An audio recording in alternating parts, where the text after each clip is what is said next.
My name is Brendolyn, and for the past 6 years, I've been healing my gut and mental health through yoga, breathwork, and mindful nutrition.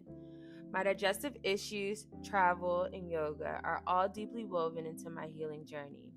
It started in college and really peaked while I was studying abroad. I realized my stomach didn't behave like anyone else's. Eating hurt and not eating hurt. I became the friend who was always in pain around food.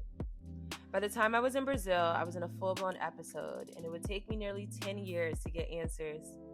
Doctor after doctor told me nothing was wrong, and my labs were always normal. I started to feel like I was imagining everything. When I moved to South Korea to teach, I thought rice was the issue, so I cut it out completely for a year, but my stomach still hurt. Then came Colombia. I taught there for 3 years. Life slowed down. I had sunshine, balance, and movement. Outside the classroom, I danced, traveled, practiced yoga, and explored my creativity. By year 2, I cut out meat, and for the first time in years, my stomach felt at peace. Then in year 3, I was assaulted. I got away physically unharmed, but almost immediately, that same gut pain came right on back. It was like being sucker punched in the stomach, and I couldn't eat because it hurt too much. And I noticed the pattern. So I started digging.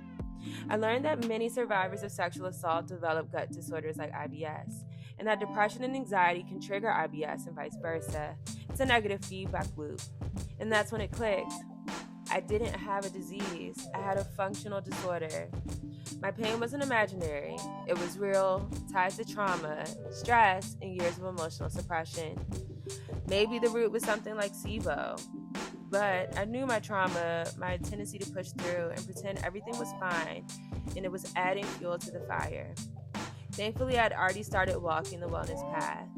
I was in integrative nutrition school and I received a BIPOC scholarship to become a certified yoga teacher. Yoga became my medicine, and it taught me to listen to my body, follow my breath, and trust what I feel. It wasn't until last year, 13 whole years after this began, that a doctor finally told me, "You have IBS." I laughed, like, "Sir, what are you even talking about? I already knew that, and I already was managing it." That's why I created my online yoga space, because I spent too many years feeling unheard, unseen, and stuck in a body that felt unsafe. Now I help other women reconnect with their bodies, regulate their nervous systems, and reclaim their gut health through mindful movement and breath. If you're ready to feel safe in your body again, you're in the right place. And I'm so happy that you're here.